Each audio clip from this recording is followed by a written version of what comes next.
Okay, let's get started. You guys ready? Yeah. Yes. You excited? How was your day? Good. Amazing. Good. You learned something good, really nice for your, well, what was your basic understanding of what it was going to be like when you got here? Was it like, I've seen this before. I have a CD player. I know how they do this. Or you came here with an open mind, saying that, hoping that you would learn exactly what makes a DJ so special. Raise your hands. You knew already what a DJ was, or your basic first time understanding what a DJ does behind the decks? When you're on the dance floor, it's something else, but when you actually go back there and you see what he does, you go, wow. Did you have any idea what was going on? You did? Yeah. Raise your hands. Okay, but you have a better one.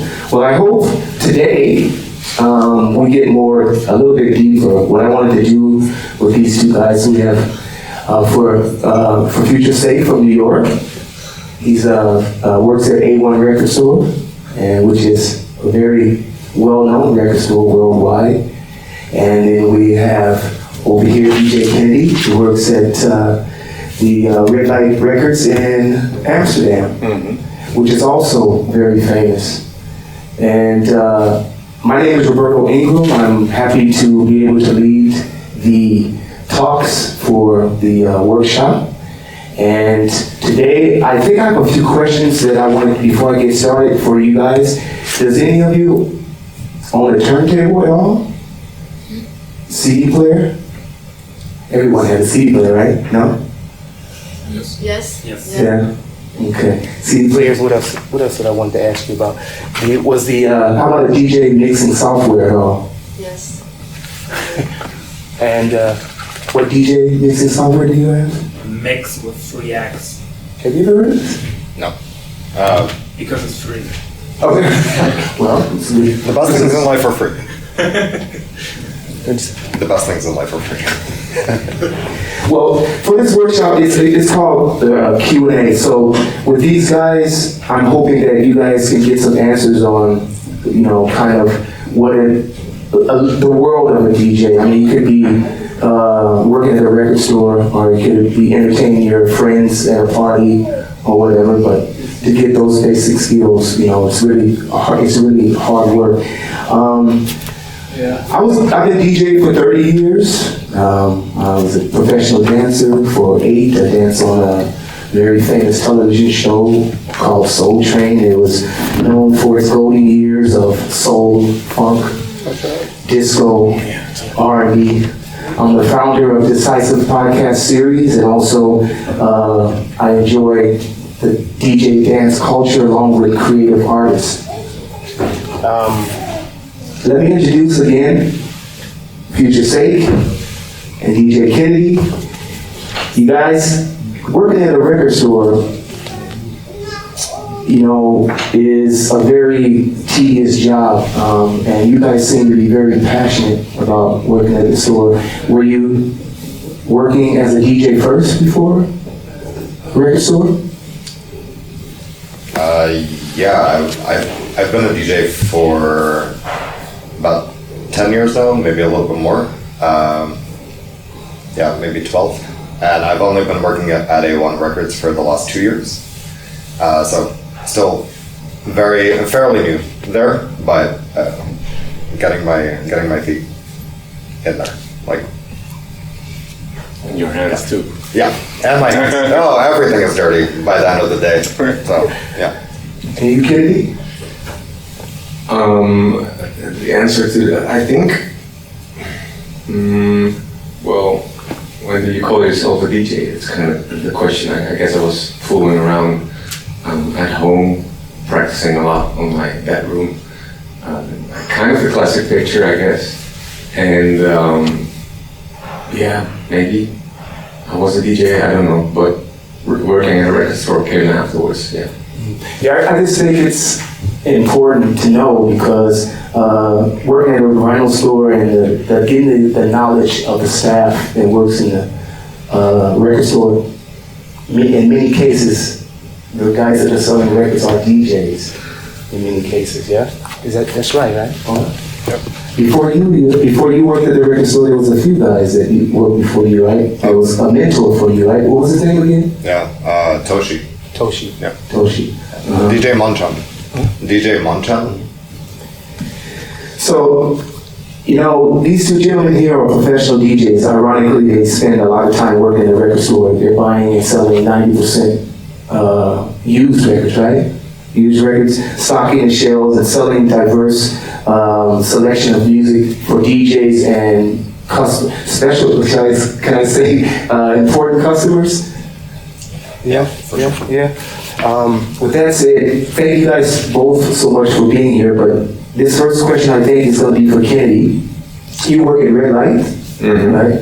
And in Amsterdam, the heart of the Red Light district, and it is arguably one of the most well-known record stores worldwide, right? That you know, Yeah, well, I think it's, when we talk, he's like, yeah, I mean, like when you would ask someone, name me like 3 or 5 record stores in Amsterdam, because there's many out there. Red Light definitely is in there, yeah. why did you decide to be a DJ? Whoa. I guess it has always drawn to me from the first time I went to clubs. Well, my friends would be like drinking somewhere or fooling around. I would be like at the DJ booth and seeing and checking out what the DJ would be doing and paying like close attention to every move basically, and seeing a turntable to me was like something magical. And I guess the spark started there, or maybe even before, when I still wasn't allowed to go out, just from the things you've seen on TV, etc. Yeah, there were a couple shows, and maybe on the old MTV, you know, you would see the occasional turntable somewhere in a music video or something, and then that would immediately grasp me, yeah. What would you say is probably the most important thing you learned as a DJ so far? Wow, that's big, right? Big, right? Yeah, that's very big. It must be like this really important thing, technique that you may have learned, that you used in the club that you knew, and it just worked for you. You know, I always say that technique is not, for me, it's not the most important thing. It's everything is based around music, so it starts with music, in my opinion.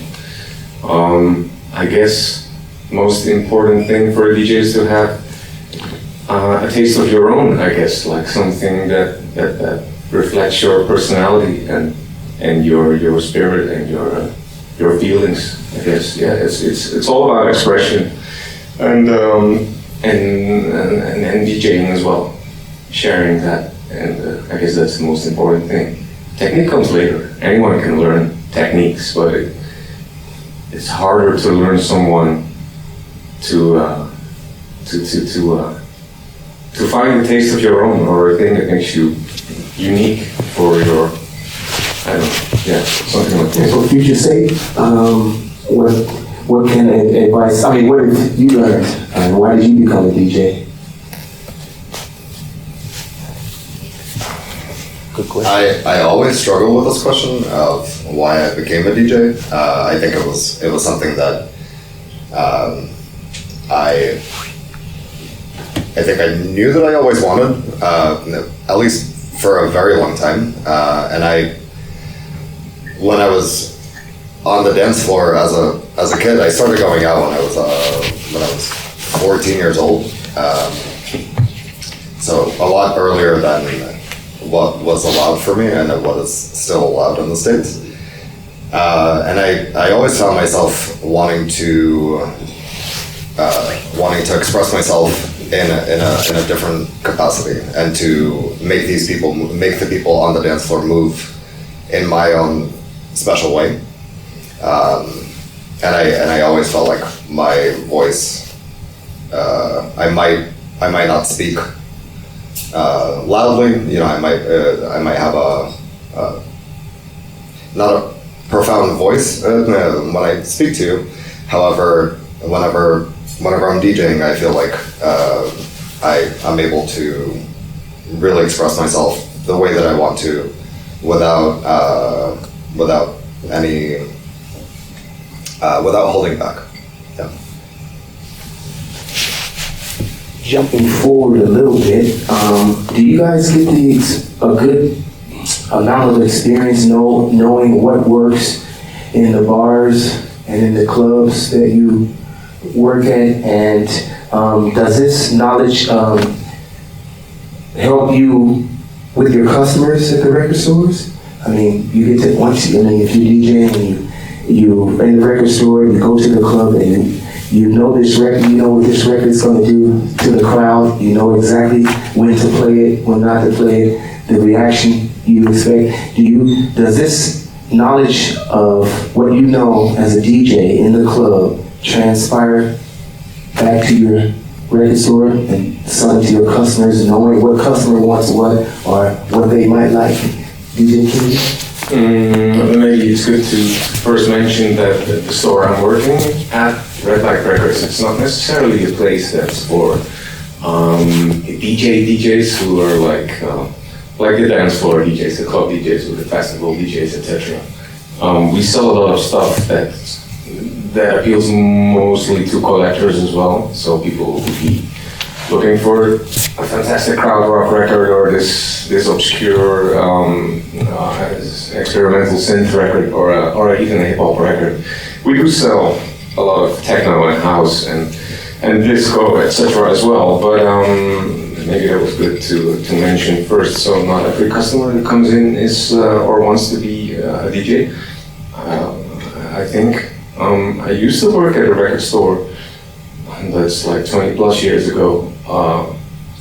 And for 4 years, it was called Rare Records, and that was a store based on, or focused and specialized on electronic music. So my answer on this particular question will be based on the time when I worked there mostly, I guess.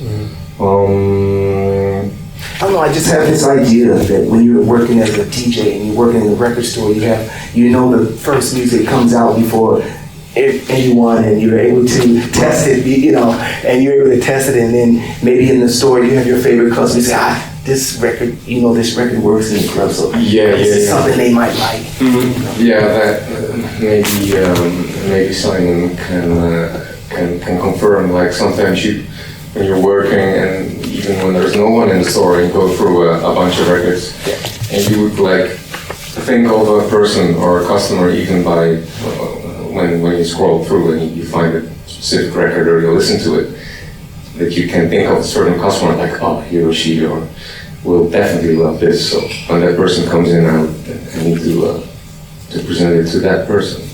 And often you're right, actually. Yeah, there are plenty of times. So I actually have, not to speak directly to the question that you just asked, but more to what Kennedy was saying, that I actually have a special hold bin in our record shop for a couple of people, and they're not all necessarily DJs, just some of the clients that I really connect with very well, and I have learned to understand their taste over time.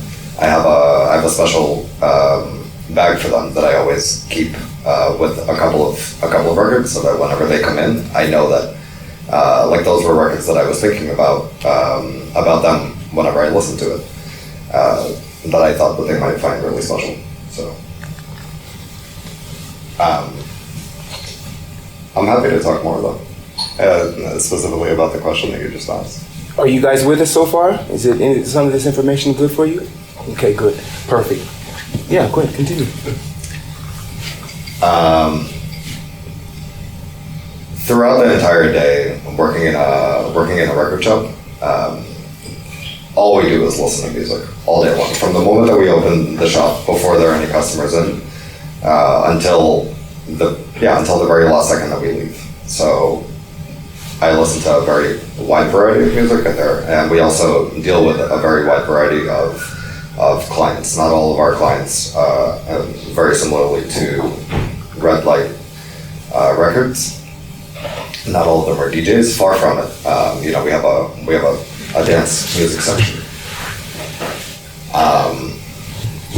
And the people that I also attend to, our clients are far from also very well-known DJs that everybody's heard of. A lot of them are also people that have a passion for music and that are just avid collectors, or people that are just getting started.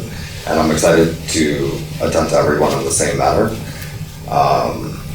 But speaking to specifically playing music in the store, and answering directly to your question, there are a lot of records that I listen to throughout the day on our speakers, and I actually I look to all of our clients in the store for their reactions a lot of the times, because a lot of the times the people that are working, a lot of the people that are in the shop and just browsing around will actually have some sort of a reaction or another to a record that's playing.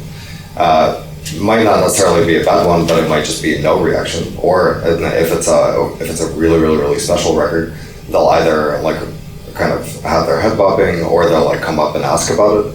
And those are the ones that I get that I like also kind of keep in mind, where I'm like, oh, okay, so this one had like a special reaction from people.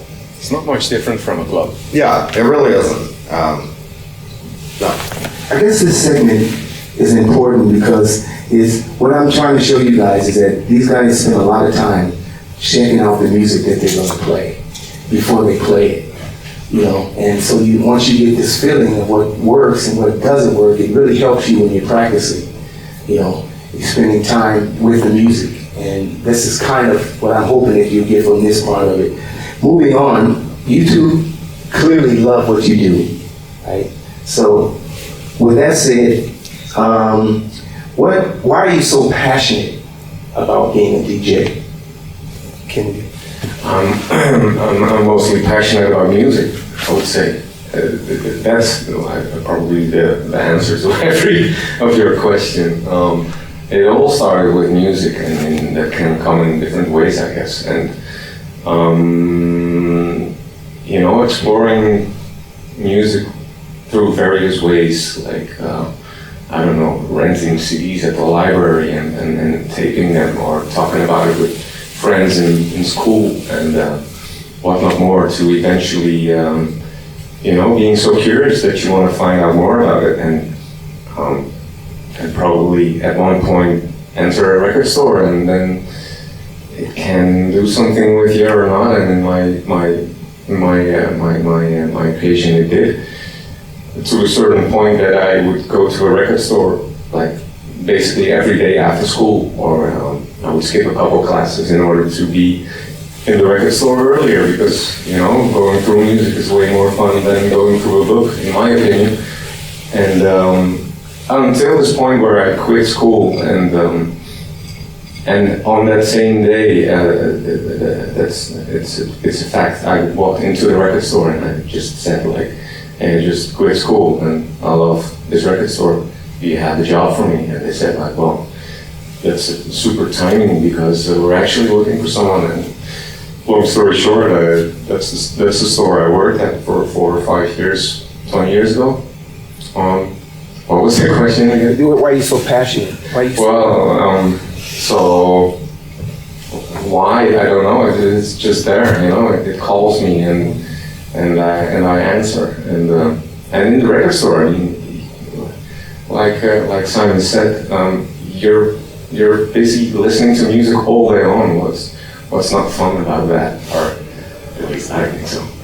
And from there, it can grow into different kind of other, how do you say it? I'm looking for a word. Was there inspiration? For instance, my first inspiration, I was dancing on Soul Train, and I don't know if you guys heard of Herbie Hancock and his song Rocket. And the DJ. And when I saw this guy DJing to turntable. I knew exactly what I wanted to do. So this for me created the passion and the fire in my ass. What about you?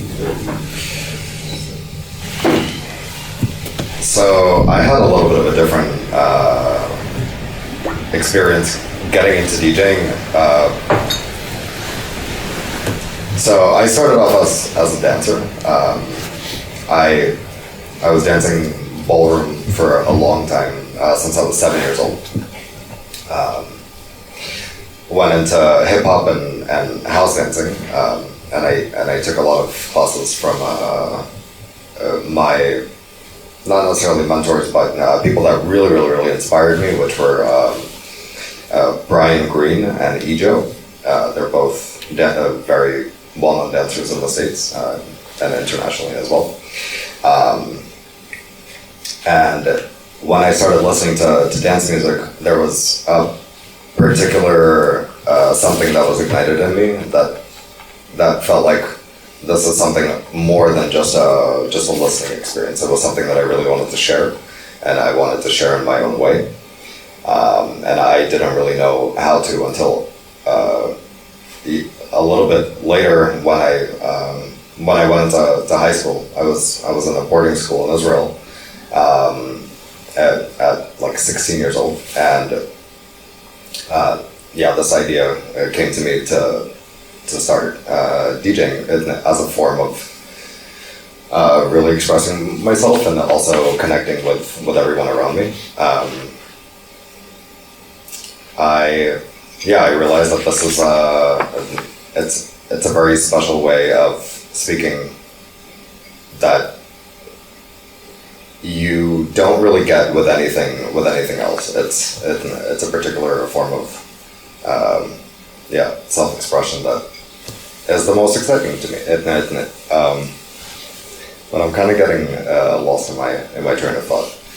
I mean, it's always, I just keeps looking back at that moment when I knew what I wanted to, the passion hit me right there when I saw this guy, and you see his face, he's so locked in, you know? Yeah, I don't know. It's the same thing like DJing a wedding. You see, my first gig was DJing a wedding, you know, and you just are able to just... I don't necessarily know if it was a moment where I was like, okay, I want to be a DJ. I think it was just a period of time where like I had I kind of had a calling out musically, and I was really inspired to, because here's my thing. So my entire life I've always been a giver and a sharer more than a taker and a receiver, and I really wanted to share specifically something that I found the most special to me, which was music, and very particular music that I thought the norm, and not the norm, but people on a larger scale didn't listen to and didn't really understand, and to be able to share it with the world in my own kind of special way. So this was the only way that I realized that I was able to do it, and specifically my way and nobody else's. All right, students, let me ask you a question. After your first day, do you feel any passion whatsoever about this day? For the first day, yeah? Okay. Reading the crowd and finding your sound and paying for music, getting DJ gigs, this is part of it. So DJing is really work, as you can see. And guys, when did you realize, dude, I know I'm safe on the decks now. I'm ready to go out and rock the crowd. When did you feel like you were confident? How long did it take? When did you feel like you were confident with your skills to go out and do so? I don't think that I actually had a moment where I was ready. I kind of had to, I think through friends that have been doing it longer than I have, and that got me, and that gave me that extra push in, playing with particularly records, which is the only way that I know how to play. I got my first gig through them, and it was a very lousy gig. It was like $50.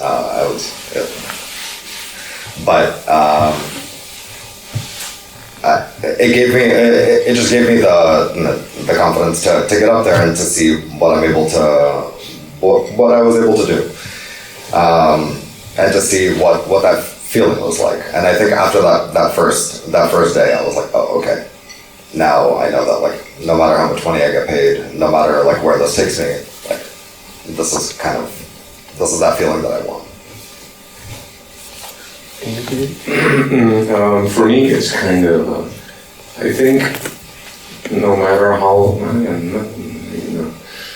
for me personally, it's it keeps evolving, and I think I'm still learning. There's often times where I think back on a certain show where at the time or afterwards I would be like super enthusiastic and very proud of myself for what I've done and thinking that I did a great thing, and then maybe like now, a couple of years later, I think back of the moment and the specific records I played maybe, and I would think like, oh fuck, I was still at that stage, and then right now I'm a couple stages up.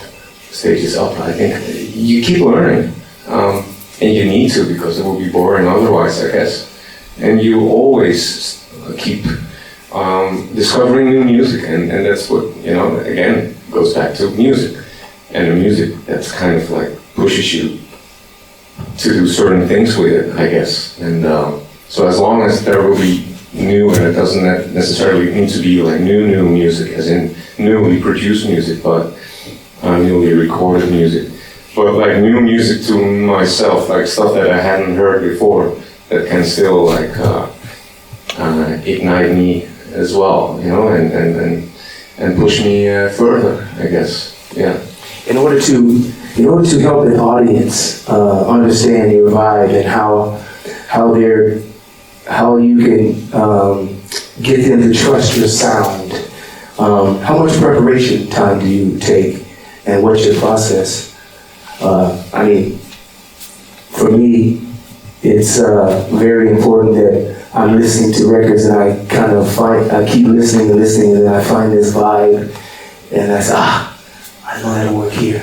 And I'm sure, I don't know about you, Manuel and Benji, but if you're playing, depending on where you're playing, the vibe is kind of different. What's your preparation time, and what's your process? First, I would say, I wanted to say something I forgot. Can you repeat the question one more? Yeah. How much preparation time do you take? Okay, so we should get that question. A lot, but it's, so I play strictly with vinyl, and you can only take a certain amount to a show, especially if you travel, go abroad. You can take all with it, but it's like, my thing is, I try to come as compact as possible. So I told myself that I need to do my homework really, really well. I need to try to read what's coming to me. Like, where will I end up? What kind of city is it? What kind of a club is it? What kind of DJs did they have in the past or in the recent weeks? And what's going on? You try to read the crowd ahead of the crowd actually being inside the club. And based with those facts, like, is it an intimate place like we are in now, Charlie? I mean, if I can read it, this probably fits like 300 people. Then, that's different from when you prepare for a show for 1,000 people, that requires a different approach, I guess. So it's pretty hard to pinpoint it and say how much time it would take, but I normally definitely use a couple days ahead. So, and not like full days, but you start selecting your first records, and it starts off with a huge pile, and you go through your whole collection again, and that's where ideas maybe start coming. And from the first selection, it's like a long list, and you start selecting until everything fits in that small bag that you're planning to bring. And it needs to fit in, so you need to make rough choices, and sometimes it can be hit or miss, but I think if you think it through thoroughly, you're probably right. And First impression. yeah. And you? I take a really long time. I definitely start preparing. I start thinking about the gig as soon as I get it.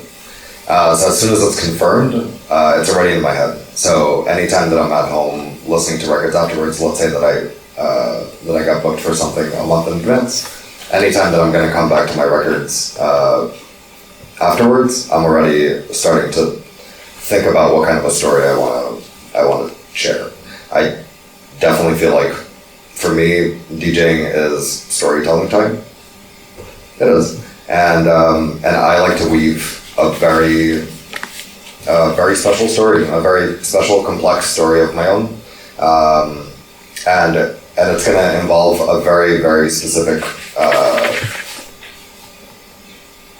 type of record every single time to share this, to share what I want to share. So I go through my records. I want to say, I don't know, very intimately for the last week before a gig, particularly maybe like 5 days. But there is no amount in which I can prepare, because as Kennedy said, that you definitely have to fit a very large amount of records into probably a very small bag. When you're playing with vinyl, and you have to be extremely selective. So yeah. So now you know preparation time. We're talking about vinyl. You guys, I'm not sure today if you had a chance to experience playing vinyl today. You did this, right? Mm-hmm. By the raise of hand, what's your preference, vinyl or digital? I'm curious. Who's up for vinyl? Let's- I had the chance to experience that much with vinyls, but I guess we got to know the idea of how it really work, and that it's all Like how a record player works? not how to perform with Ah. vinyl. I see. Okay. So it's basically the same idea, but it's more like it's analog, and it depends more on your hearing and your understanding to the tempo and yeah. Okay, so you did get something between the two mediums you found together. Different. That's nice. Anybody else? Anybody else? I guess it was. I mean, digital or vinyl? I think not everyone. I So spoke our already, group just but- did electronic. This is going older. It's okay. Sorry, I just wanted to say that our group was just playing electronically, so we're kind of missing the contrary here. Okay. But I know that like having those vinyls, it requires, to collect them, to have a lot of them. It's like, I mean, it really depends when you start, right? And what accesses you have, because if you collect vinyls, it's that's like a base, right? Yeah, I mean, it really is about the people that you have access to, and what you have access to in general. It is what about what you have access to. Is this mic loud? I can also speak now. Yes.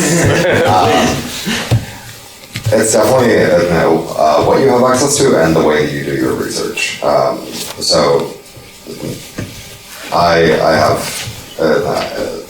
I think my biggest inspiration is definitely from the people that I have encountered in record shops, and the people that have been able to share their knowledge with me.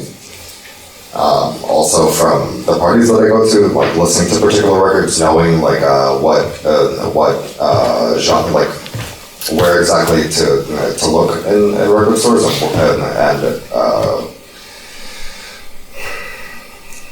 that particularly is a whole different story. But I mean, whatever you choose. I guess my point was, it didn't matter what medium you chose, really. It didn't really matter what medium you chose. I just wanted to know what you were, at your first impression of what you were most comfortable with. This is what I was trying to get at. Everybody tries using vinyls. Yeah, for example, 5 years ago, I wanted to start to DJ, and I had two record players and a mixer, and I would spend a lot of time in a record shop looking for stuff, but I wouldn't find what I wanted. And so, and I was all on my own, and I'm not a tutorial person, so I was, fuck, I can't do this, like, this is so hard. And then I kind of left it, and 2.5 years ago, I started the radio, and they had to convince me, and then I was like, okay, I can download, how do you say it, free MP3s on not so legal sites, and it didn't feel like a commitment. And then I was like, oh, I kind of like this. Maybe I want to learn more. And then I learned beat matching, and then I was like, yeah, but I don't know if I want to be a DJ. And then like everything started to come, and I started to buy more stuff, and it was way easier for me to start with a CDJ and to download tracks instead of having to buy a record or going to a record store and looking for stuff. yeah, I had a really similar experience with you, as you, because I started off with dance music like very early on, downloading a lot of torrents. I downloaded a lot of music that I was like, oh, this sounds really amazing, and that this is something that like I know that other people don't have access to, because it was like it was also a lot of sites that were pirated, but it was something called like Zippy Share or something, I don't know, sharing secrets. But what I did realize was that the music that I was finding in record stores was for some reason it sounded a lot more special to me than something as an MP3 for me personally, just because I feel like if you're gonna spend the money to press a fucking record, like it should be half decent. I would hope. There is a lot of garbage music out there too, or not the greatest music of all time that was also pressed on records. But I feel like if you really believe in your project, you're probably you would maybe want to share it to the world in this way too, as opposed to the overwhelming amount of people or overwhelming amount of files that there are that just any like random Joe Schmo is going to come out with like as an MP3 file. So I already feel like a lot of that work is getting kind of cut for me. Where I come into a record store and I already have a better quality of music available to me. Maybe you had a good record store, because all the records I bought 5 years ago are not so good. So, but actually I've like, from not wanting to commit to buying stuff, I don't know, this week I bought my first records on Discogs, and the last 2 weeks I spent 150 euros on records and music, and I'm getting sucked in. I'm right now like, okay, I want this record, how can I get this record, how can we crowdfund this record, I'm really getting into it, and it's really crazy. And like this winter I want to start to learn to play with vinyl, because I've been only playing with CDJs, but I feel like if you're not sure if you want to commit to that, then starting digitally and finding yourself through the process is way easier because records are really expensive and it's a commitment. Yeah, it definitely is. I totally see that coming. Yeah. When I started out there were no digital files yet, so for me that was different. So it's interesting to hear how this works for someone who has all the media, all the formats, in front of you. But with the first records that you bought and that you, in hindsight, don't like that much, I think it's part of the journey that you kind of take. You need to start somewhere, and at that point, when you were at the counter and did the checkout with the records, you like them at the moment. So that's good. I may hope so. And eventually, you start to listen to more records and you find out that there is more actually, and then you start to sharpen and broaden your taste. And this is like a long journey. Mine's not over yet, and hopefully it will never be. And so I had shitty records. My first records were not good. I'm not going to tell which ones those were, And but they were part of shaping where I am now, Right. and the records that I buy. It's part of the process of knowing what's good, what's not, and sometimes your taste changes.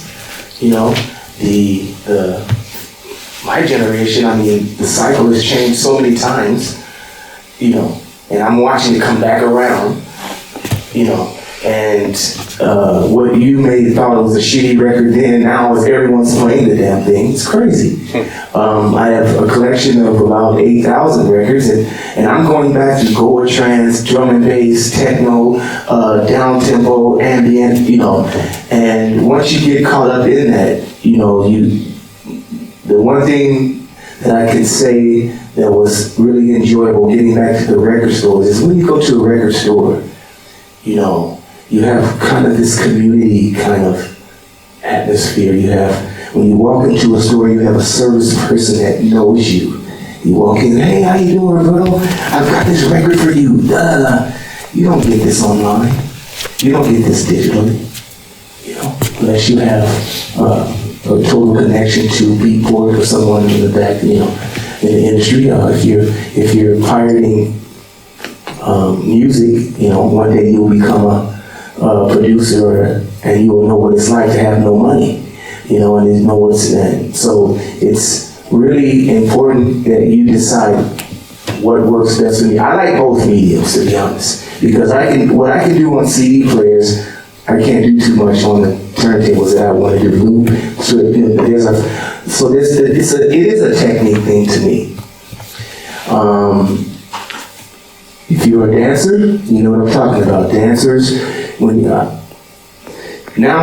depending on how you play, I can watch people dancing with their fists pumped, and to me that's not dancing. It's not dancing. And I think it's very important, what I'm trying to get at through this whole conversation in this Q&A is that no matter what you choose, remember, try to picture yourself on the dance floor. Try to picture yourself. We have different emotions, different records belong in different moments. Creates different. I remember you could play a record and someone would go home. The record was so dope at the right time that you got laid that night. You got laid because a DJ played the right record at the right time. So with that said, I'm hoping that you guys, your first workshop day has been very challenging, but still inspirational. And the next, I guess let's move on a little bit really quickly here. I think how much more time we have? 10. Okay. Let's go back.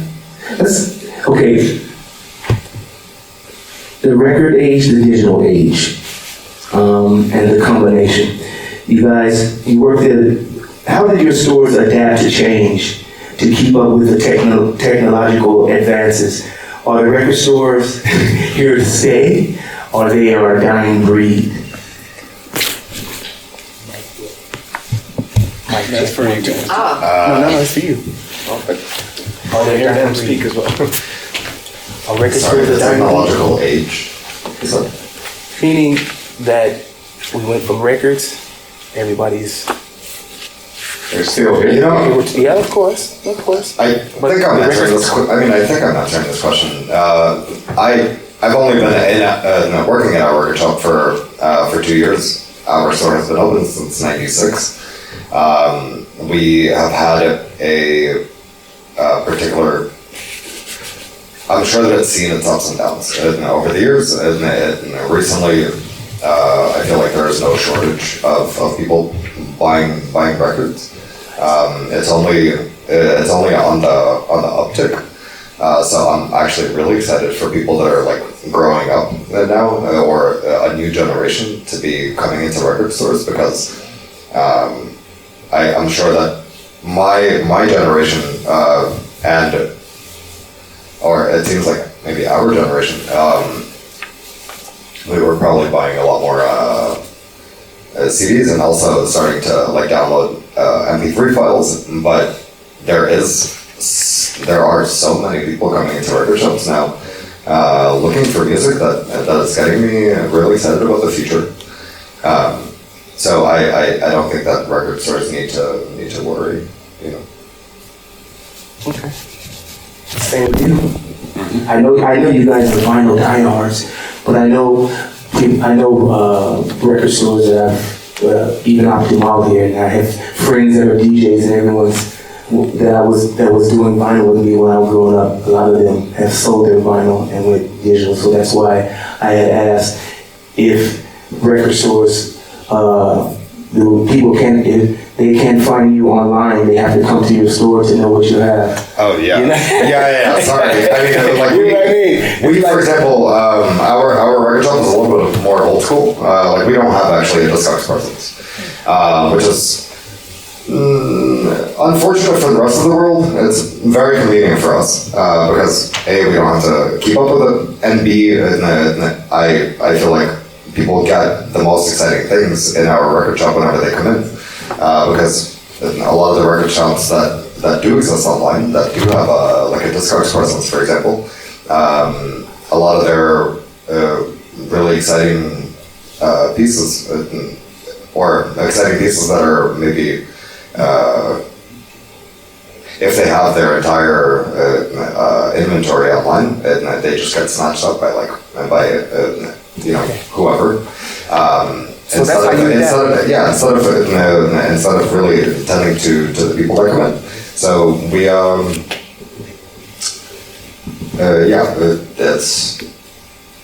It's great because I also worked at a record store here in Munich called Parasound. So, and we also went through the same process.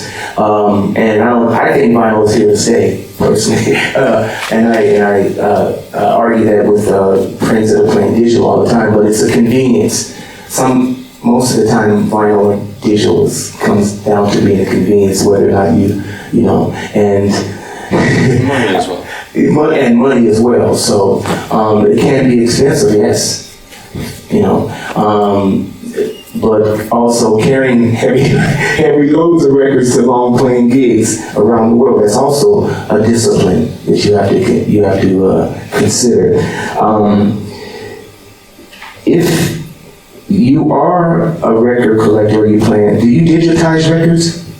So I've always thought about digitizing my collection. I've actually always wanted to, because there are certain records that I have that I know that I'm never going to find again.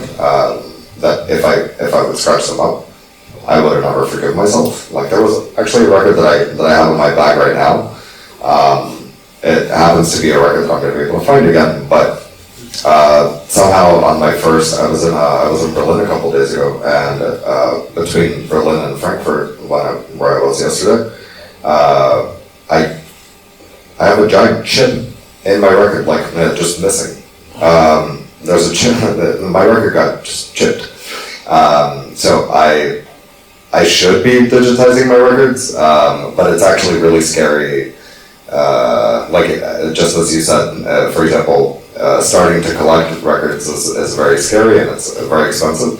I'm just a little bit of the opposite, where I'm scared of starting the digitizing process and starting to digitize now what is a lot of records in my collection.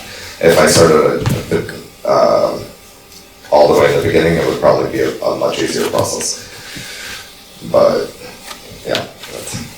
Do you digitize your records? I was never planning on doing so, but I had the pleasure and the honor. Technological advances. I don't know. I mean, I had the pleasure and honor to play in New York once, and in order to go there, you needed like this visa thing, and that's like an expensive thing, and if you get it at all. So that was the first time I actually started digitizing some of my favorite weapons, I would say, and I kind of kept doing it, but only with the ones that I really think of, like if I would ever go back again, this is a record that will stick in my bag or on my USB stick in this case forever. So I would only do it with because I'm not planning on changing formats, Right. but only when the circumstances require. Convenience is nice. Convenience is really, as far as I'm concerned, is necessary. Yeah. It wasn't necessarily about convenience. I would have brought my bag if it weren't such a pain in the ass to fix visa, etc. But it's a personal thing. There must be a favorite record that stays in your case, that always rocks the crowd at the right time. What record is that?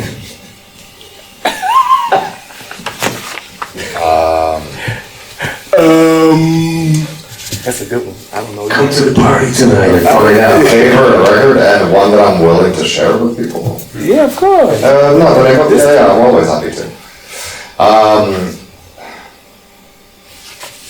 Honestly, the first one that comes to mind is it's called Thousand Finger Man by Candido. Yeah, that one, like no matter what happened, it was actually the first record that I spent a little bit of money on.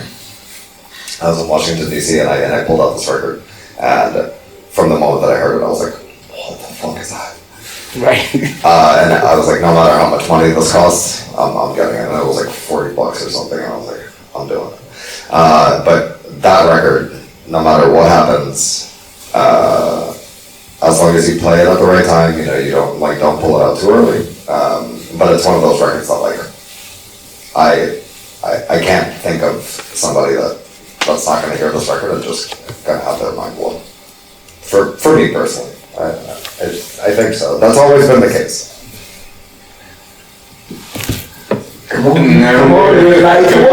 records, tell us. I don't have. Serious? Yeah. There's like Are you kidding? a one record, a one title. Two, I don't care if it's 3 records. I mean, it must be like your favorite. I mean, come on, it's gotta be something. No? Also my brain's kind of like Okay. not working. I mean, you want to just like, come on, just. I'm happy to share titles. I mean, that's my word. Shakes everybody every time you play it. Maybe you can say what the one read at this moment, like. Tonight you have in the bag that you know is gonna kick ass. I don't know the title actually. Let me look it up. I can go through it. I really honestly no clue right now. Okay, ending the panel talks here, let's do something I like to call the speed Q&A. So I hope that you guys can answer with one sentence or just one word answer to these questions, okay? Let's see how quick and fast you guys are. Let's go. Okay, what's your favorite turntable? Technics, 1200. Technics 1200? Mm-hmm. That's all? Really? Okay. Your favorite rotary mixer? For me, that changed recently. I'm used to working with a French type. It's called the enes, and specifically type is the DJR 400. This is this little thing, right? It's a little thing, yeah. It was kind of like built to be brought to gigs. Let me say, to be easy to travel with. Sound is like fantastic. And it has no like things that can break down. It doesn't have any silly effects that you don't need or whatsoever. It's pretty Spartanic and basic, and I like that.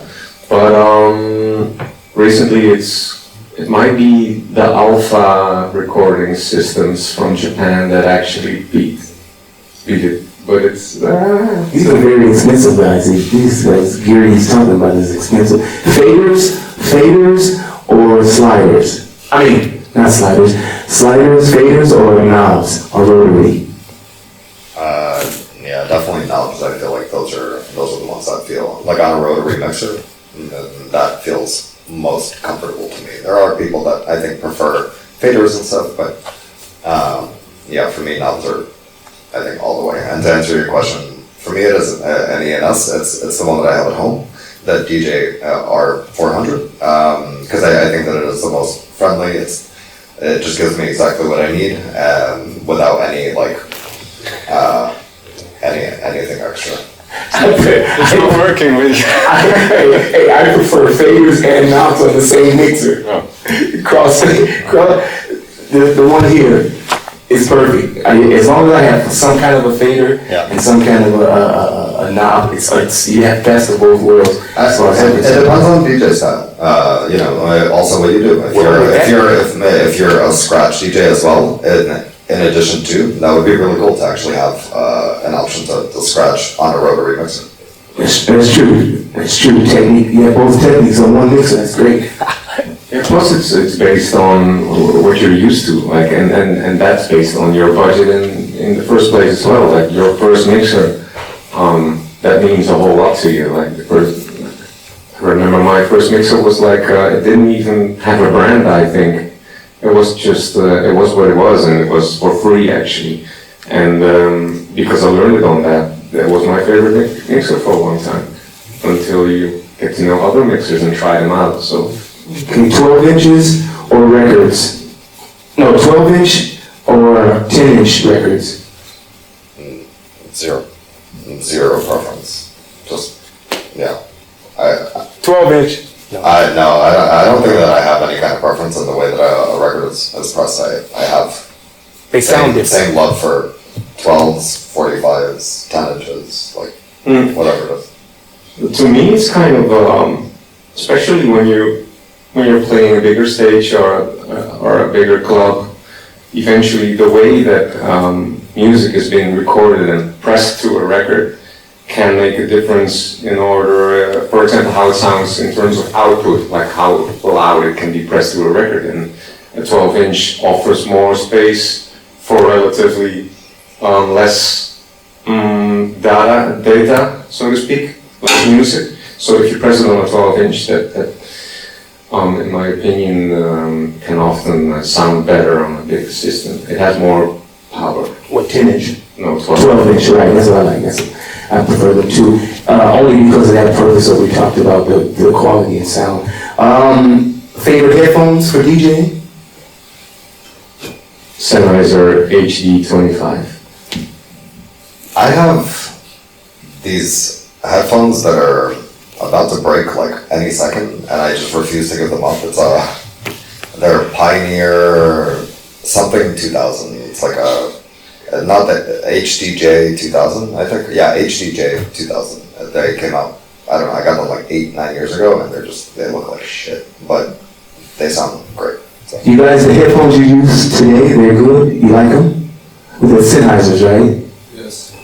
I've actually been wanting to switch over to Sennheiser recently, though. They look really nice. Your longest DJ set?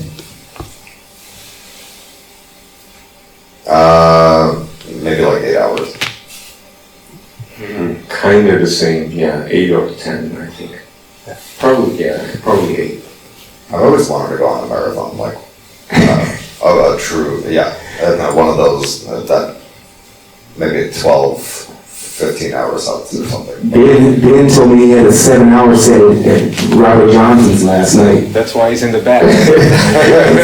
7 hours, baby, marathon.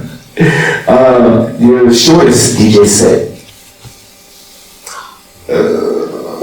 I don't necessarily know if I take on short 30 DJs. minutes, minus 30 minutes. I don't. No, that's maybe shortest DJ set, maybe drag you out of an the hour and a half. I don't know, something like that. An hour and a half, maybe. Yeah. I used to do, and this is kind of the thing that I would say, or maybe, I'm not sure, make it up for yourself, but I did some DJ contests when I was a kid and just a bedroom DJ, and that was probably my shortest DJ set ever, a 30-minute or a 45-minute slot to show yourself, and that's the shortest, but what's more important that it meant a lot to me, and it was my first experience with being in a venue and using someone else's PA system and some turntables that like a setup that's not the one that you have on your bedroom or at your home that you're not used to. So that experience was golden to me. So if you ever get the chance and you're interested enough, I would definitely go for it. Yeah. Okay, your worst gig ever. The worst gig ever. I have no worst gig. There's just not necessarily one particular one that comes to mind. Not that there are many. Yeah, I don't know. Worst DJ gig. I don't know. Wow, does that mean every gig is? I don't know. I don't necessarily know if I have one just like coming to my head. I like to think that if you have a bad gig, you learn. You learn from gigs that are not your best. Sorry, you know? actually, now that you say that, I guess my worst gigs have always been corporate gigs, even though they pay very well. But it was when I was working in L'Oreal, and I was booked to play at a new store opening for a perfumery that I used to work at, and it was inside of this like really fancy mall, and I got like a really nice setup and everything, and then I brought my records, and literally nobody gave a fuck about what I was playing. Nobody could care less. So everybody was just like standing around, and I was like, well, this is very disappointing that we made such an effort, but nobody actually came here for the music. I guess those are always the most upsetting. But if I had to answer, corporate gig. yeah, I think so. Shittiest gig ever? Yes. Was in Munich. This place called Charlie. Oh No. he hasn't played yet. No. I compliment. I don't know. Yeah. No, hidden somewhere in the back of my memory, probably. Mine was at a friend's wedding. Oh, I hated it. It was for weddings, it's, especially when it's a friend, it becomes personal, and you know what I mean? You could actually destroy a friendship, almost, and here I am thinking I can do the best with my friend, and you're thinking you have played a lot of everything, and just no one's feeling you, this is probably worse. But I learned a lot from this particular wedding, because I had done weddings before, but never been this bad, and I decided no longer to do weddings. But okay, let's close up. I know everybody's tired, you guys been here all day. Before wrapping up this was also the vinyl edition discussion, so I hope we didn't bog you down with only vinyl, but I think it's important that you find your own way and you try these different mediums, because you don't know if you're good at it or not unless you go for it, and you can only spend as how much your money allows you to. So don't let nobody fool you on this. And I'd like to ask the Charlie students, workshop students, if they have any questions at all for us at all. Great.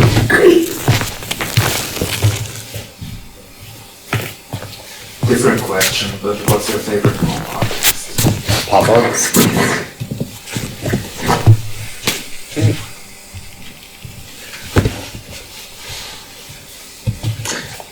I don't necessarily know if it's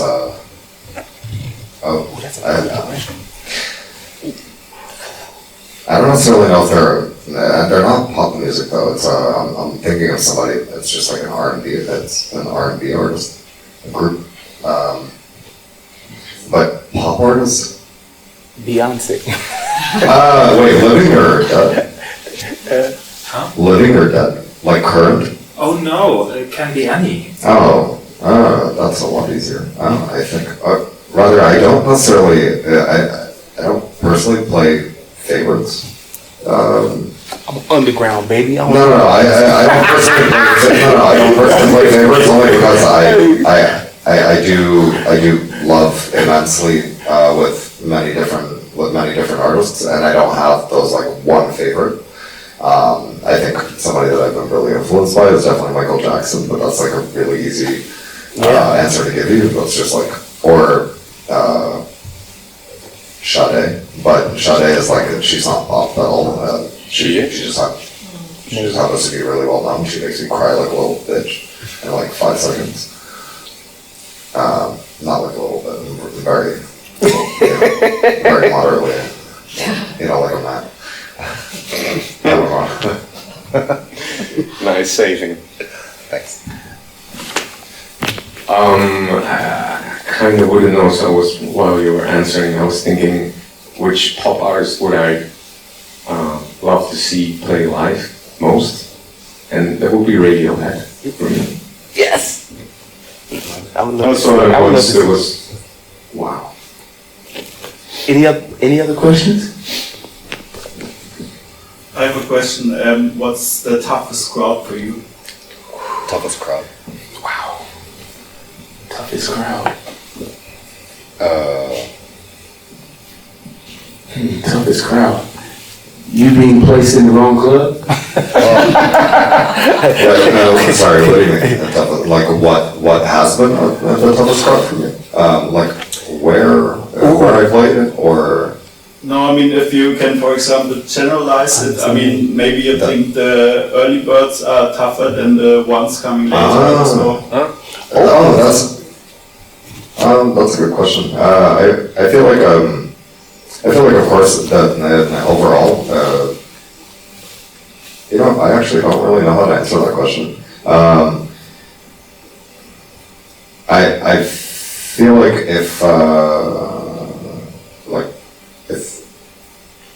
if you're telling your story right, the people that come, they stick around. And listen to what you have to say. But I don't really know how to answer that question, actually. You got an answer for this one? Yeah. I think so. That's a good question. Very good. Probably the people who did end up being on the dance floor, but who shouldn't have been ending up at the dance floor. Like, there's always, or not always actually, but toughest crowd to me are the people who actually shouldn't be there, who don't want to be in front of they don't want to be on the dance floor, and who I would rather not have on the dance floor because they simply have other priorities. Right, and you can't say anything to them. Right, you can't tell them anything. To me, the toughest crowd is when you have people in a place that just close-minded, just don't have any clue what's going on in the club scene. You go to bars or small places, but they don't have any idea what a club does, or any of the artists, they don't have any idea what's going on. This is very tough. And if you're booked in a place where you don't belong, it's a shame. It's a shame for the artist, Any other questions? Thank you. Any questions? Okay. Then we're gonna close up. I guess it's better to close up now with a final question here. Can I ask them a question? Oh yeah, that'd be great. Yeah? Yes. I'm actually curious to hear whom of you are maybe based on today or so, or maybe also based on everything you've done so far, who are like keen on taking the next step and maybe trying to proceed a career in music, or who are now interested in working in a record store, or it could be anything, but yeah, that's the question, I guess. Well, I am actually working on music professionally since 1.5 or 2 years almost. I'm recording my own music, my own vocals and writing, sometimes producing, but mostly just singing and doing vocals. But we talked about it yesterday, about what kind of vision or what kind of, what do you want to do actually with it? Where do you want to go? And I guess I would like to have the opportunity to perform my music, play it and sing also live and perform at the same time. What is your artist name? It's the same. And your name is? Mean. Yes. So, me coming here today was actually to learn the techniques and, Cool. Yeah. Great. Nice. Any other questions? So I started 6 months ago, with a DJ software on my laptop, and so I didn't know how to, fade one song into another. But what I could do was trying which songs would make good mashups with each other. So I did that, and I started to do 2 songs with each other, or more, up to 4 songs. That really, when I grew up, I played a lot of video games, and I was taking piano lessons. So when I saw that controller and I had this folder in which I could just put all the music into, which I really loved, it made me so passionate, because it was combining all the different things I was so in love with. This controller, all the buttons, right, and the thing about knowing musically what you do, and really listening and really thinking about, okay, what could really match with each other, and just bringing all these very different things together, what people would not think about, because it's just what you associate, because it's your life, right? So this is what really made me passionate about it. Awesome. Yeah. Awesome. Yeah. That's great. Awesome. Good start. It's funny because I actually, what's your name? Camille. Yes. So it's funny because I think you and I shared a very similar experience. So when I first realized that I wanted to start DJing, I think I mentioned earlier today that I was living in a boarding school in Israel, and I only had access to my laptop. On my laptop, I was downloading absurd amounts of music, and the only thing that I had access to was Tractor, and I was 16 years old, and for just training my ear, or not even training my ear, because you can beat match right away, but training my mind to think of what song felt right with me with the next. I would go into this abandoned building with my laptop and just really put in my headphones and just go nuts, and without any judgment space or anything. And I did that for a while before I actually realized that what I was really craving was my passion with records. But that's the way that it actually started for me. And when I did get into records, the only reason that I got into it was because I realized that I was no longer interested in downloading MP3 files. It wasn't exciting for me. And the only way that I actually got excited about discovering music and being part of this community was through record shopping and through record jobs. It was it was the way that it was going to keep me interested, and it was my answer to keeping this thing going for me. So, but in the very beginning, I very much connected. So. Any more questions? No? Okay. Well, the charter works to workshop students. As we part with the workshop, I want to thank Manuel, and I hope he did a good job today getting you guys comfortable and ready for the next sessions. And I hope they shine some light on the important message you must think about on your quest to becoming a DJ. It takes clearly love, passion for sure, lots of patience, lots of practice. Practice meaning work, of course. It's a lot of work.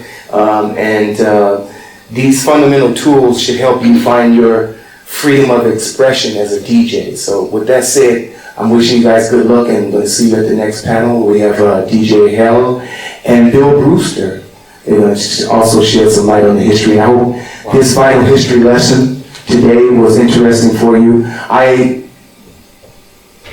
I'm hoping it was, because I started off with vinyl, and I do digital and vinyl now, and it's good to be with you guys, Kennedy, and for ForFuturesSake, to reassure me that both mediums are still, vinyl will never die.